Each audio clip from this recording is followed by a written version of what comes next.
Buenas hermanos, Dios les bendiga. María Alejandra, teniendo minutos de reflexión, estamos hablando del tema de victoria y esta vez vamos a hablar de Segunda de Corintios, capítulo 2, versículo 14 y capítulo 12, versículos 9 al 10. Y hoy sí que vamos a sacar mucho, especialmente de ese segundo pasaje del capítulo 12. Entonces, voy a orar, quiero orar especialmente este día. Señor, en el nombre de Jesús, yo te doy gracias, Señor, por darnos el deseo y la circunstancia de cruzarnos en este momento, en tu espacio eterno. En este tiempo y espacio tú decidiste que nosotros nos cruzáramos en este momento. Señor, y declaro que la palabra que estás poniendo en mi boca y en mi corazón, Señor, va a llegar al corazón y el alma que tú has deseado que llegue y que va a dar fruto al 1,000 por 1, que va a dar fruto eterno, sobrenatural. Señor, yo te doy gracias por este encuentro divino, esta cita divina. Y declaro, Señor, que tu gloria va a ser grande en esta vida, Señor, en el nombre de Jesús. Amén. Bueno, estamos hablando de victoria y esta vez vamos a hablar de Segunda de Corintios, dos pasajes en Segunda de Corintios, el de capítulo 2, versículo 14 y capítulo 12, versículos 9 al 10. Empezamos con Segunda de Corintios 2:14, pero a Dios gracias que nos lleva siempre en triunfo en Cristo Jesús y por medio de nosotros manifiesta en todo lugar el olor de su conocimiento. Nuestro enfoque en el tema en este momento es victoria y entonces vamos a hablar en este pasaje de triunfo, que es victoria. Cuando se usa la palabra triunfo en el original que se escribió, se habló de triambeo. Triambeo, yo no sé leer griego, pero más o menos así se diría, triambeo, y lo que significa es triunfar, pero no solamente triunfar, que sería victoria, sino liderar en una procesión triunfal. Y en la historia se habla de que cuando un país, un rey, iba en contra de los enemigos en batalla, era una costumbre usual, especialmente en los tiempos medievales, de traer el rey, el representante principal de esos enemigos, como prisionero en entrada en una procesión triunfal, haciendo un espectáculo, ridiculizando la cabeza principal, la representación principal de ese enemigo. Y en este contexto se hace implicación de este tipo de triunfo. Entonces no estamos hablando solamente de victoria, de que lo venciste y ya pasó y se acabó. Ya esto sería más bien como Romanos 8 habla de más que vencedores. No solamente vences, sino que haces un espectáculo del enemigo. Y no estamos hablando de nosotros, los que hacemos un espectáculo del enemigo, porque no podemos ridiculizar al enemigo si estamos hablando de nosotros. Nosotros solamente somos seres humanos que estamos limitados en tiempo y espacio. Nuestro enemigo no tiene las limitaciones físicas que nosotros tenemos, ni la limitación de lo limitado de nuestra vida, de nuestra propia experiencia, lo que hayamos podido aprender los años que hemos tenido de vida. Este enemigo ha estado viviendo probablemente antes de la fundación del planeta. Antes de la humanidad ya él era. Y durante toda la historia de la humanidad ha estado allí y tiene toda esta experiencia, todo este conocimiento, más encima de ello no tiene las limitaciones de tiempo y espacio. Por supuesto, no se puede comparar a Dios, pero en cuanto a un espíritu maligno o en este caso un ángel caído y un ser humano, nosotros no tenemos nada que buscar en una batalla con ese enemigo. Ahora, quien está haciendo el espectáculo, quien está trayendo la victoria, quien está teniendo el triunfo es Cristo Jesús, que es Dios encarnado, la palabra de Dios misma encarnada. Dios envió su palabra, le dio un cuerpo, envió su espíritu en él para hacer habitación en medio del planeta, en la humanidad, mostrarse, interactuar directamente, rescatar directamente al ser humano en el planeta. Y es Cristo mismo el que nos da el triunfo y al nivel de hacer un espectáculo del enemigo. Sí, nos usa a nosotros. Lo hace a través de nosotros porque ya Él ascendió al cielo y nos dejó a nosotros, los cristianos nacidos de nuevo, como representantes de Él, como su cuerpo. Sin embargo, no somos nosotros los que lo hacemos. Decimos, y vuelvo y leo el pasaje, dice, Él nos lleva, Dios es el que nos lleva siempre en triunfo. ¿En quién? En Cristo Jesús. No es en nuestra propia fuerza. Así como dice la palabra, no por fuerza, no por ejército, sino por su Santo Espíritu. Nos llenó de su Espíritu Santo, del mismo poder que resucitó a Jesucristo de los muertos y fluye a través de nosotros para tener la victoria en contra de su enemigo. De hecho, el problema no somos realmente nosotros, sino que nosotros somos hijos amados del Padre. El enemigo no puede ir en contra de quien realmente odia, por lo tanto se desvía y va en contra de lo que él sí ama, que él puede tener alcance.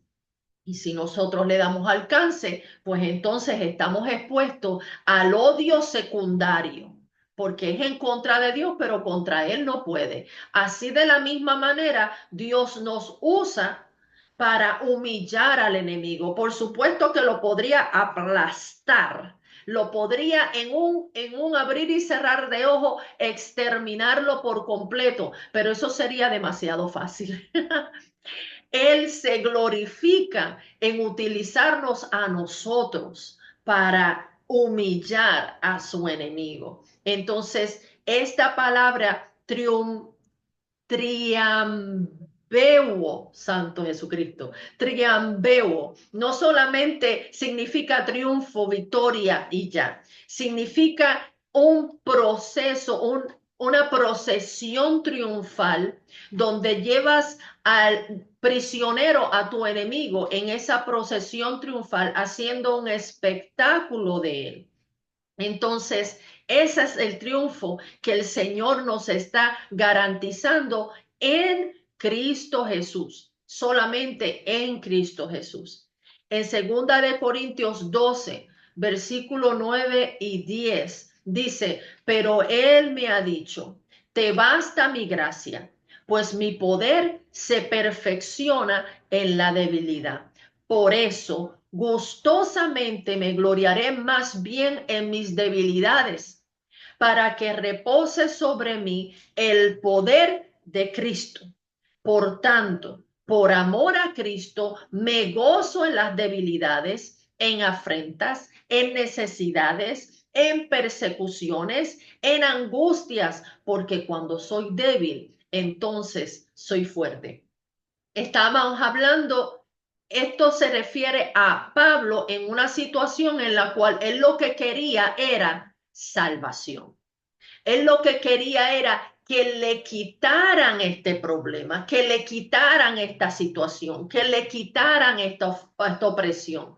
Y dice él que 3 veces le pidió al Señor que lo librara de esta situación, de esta opresión. Hay mucho debate en cuanto a qué era específicamente. No importa lo que era.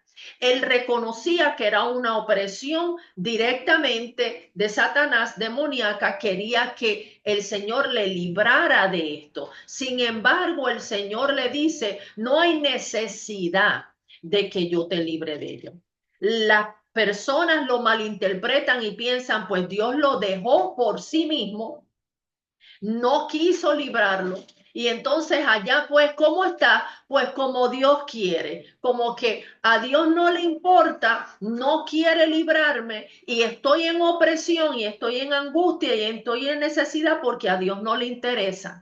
Pero eso no era lo que le estaba diciendo a Pablo. Le dijo, no es necesario que yo te saque de esta situación porque mi gracia, mi poder es más que suficiente para que tú enfrentes esto y para que tú tengas la victoria y tú pases de esta situación hasta el otro lado. Es como cuando Jesucristo le dijo a sus discípulos, vamos al otro lado de la orilla.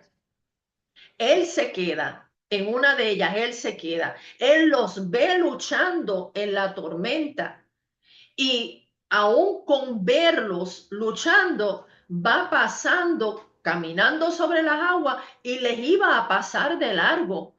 Porque si los está viendo luchando, porque él ya sabía que le había dado la palabra, les había dicho que iban a llegar al otro lado del lago, del otro lado del mar. Les había dicho ya que iban a llegar a la otra orilla, que allí se iban a encontrar, y para él no era ninguna preocupación. Había una batalla en ese momento, había una situación en ese momento, pero él sabía que lo iban a lograr porque ya le había enviado. En otro momento está él con ellos. Él está tan agotado físicamente que se duerme en el barco bien profundamente. No tiene ninguna preocupación de ninguna tormenta y lo que sea. Y con todo y que llegaba el agua, él lo más feliz en los brazos del Señor descansando. Y fueron los discípulos que viendo su falta de preocupación, vienen y lo levantan, lo despiertan y le dicen que no te importa. Y no es que a Dios no le importe, es que Él sabe que cuando nos ha dicho que vamos a hacer algo, Él lo va a cumplir. Él es el que está comprometido con que nosotros lo logremos. Y si Él está con nosotros, lo vamos a lograr. Tal vez no como lo pensamos, tal vez no de la manera en que lo queremos, pero definitivamente el resultado va a ser gloria para Dios. Y es cuestión de fe, de confiar en el corazón de quien nos ha hablado, a quien servimos, quien nos ama muchísimo más de lo que nosotros lo amamos a Él. Y que si nosotros entendiéramos como Él entiende, le agradeceríamos sus decisiones. Él le está diciendo, es suficiente mi gracia. Cuando está hablando de gracia, está hablando de la palabra carisma, más bien carisma, que significa gracia, favor, bondad. Yo diría que una bendición. Significa un regalo inmerecido. Tú no te lo has ganado. Una bendición que ha sido traída, en este caso y en contexto, ha sido traída por Jesucristo, a través de Jesucristo. Es un regalo inmerecido porque se lo ganó otro, lo pagó otro y tú te beneficias de ello. Eso es lo que está hablando, es el contexto de la palabra, viene originalmente de la palabra Cairo, que significa regocijarse y alegrarse. Entonces es un regalo inmerecido que te va a hacer regocijar, que te va a hacer alegrarte. ¿Ves? El final va a ser tu gozo. No solamente que Dios está caprichoso y tú no eres suficientemente valioso para que Él le importe tu sufrimiento. No, muy al contrario. Él va a tener la victoria y en esa victoria también está pensando en ti. Y tú vas a tener gozo en su gozo y tú te vas a poder regocijar en su gloria. Entonces estamos hablando de este tipo de gracia, favor inmerecido, que es su poder. La gracia es su poder por encima del tuyo propio. En el original, cuando está hablando de poder, está hablando de dunamis, que no solamente habla de poder, de fuerza, también está hablando de habilidad, de habilidad milagrosa, de milagro, por encima de lo natural, de lo humano. Y las palabras correspondientes en el hebreo, esto sería griego en el Nuevo Testamento, en el hebreo sería koash, que habla del poder creativo y sustentador de Dios, de nuevo, por encima de las circunstancias y habilidades naturales. Y el hebreo Heburá, que significa poder o fuerza en el contexto de los actos poderosos de Dios. Entonces vuelvo, lo que está diciendo es, yo te estoy regalando gratuito para ti. Ya alguien ha pagado para ti, para tu beneficio, mi poder sobrenatural por encima de las circunstancias. Así que no es necesario que yo te saque de ella porque tú vas a vencer. Tú vas a tener triunfo. ¿Por qué? Porque yo voy a vencer. Porque yo estoy invicto y tú en mí vas a tener esa victoria y la vas a disfrutar. Eso es lo que está hablando del Señor. Y sabemos que esto no fue solamente a Pablo.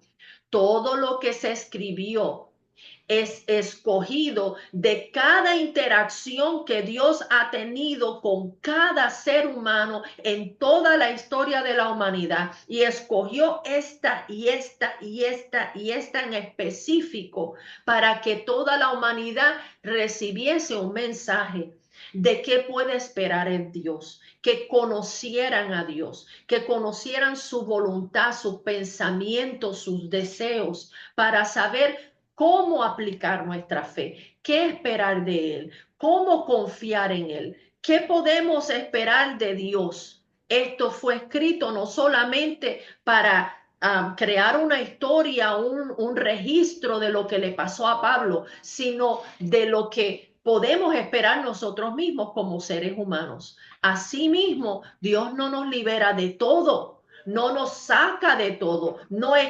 evita que todo lo malo en el mundo no nos toque de ninguna manera, sino que nos da su gracia, que es su poder sobrenatural por encima de las circunstancias humanas para que Él se glorifique y nosotros nos regocijemos en ello. Entonces les dejo esto para que lo mediten, para que oren, para que crezca en su corazón y en su vida, lo apliquen a su situación y esperen el Señor, que el Señor siempre fiel, no solamente a su palabra, sino a su relación contigo. Dios te bendiga.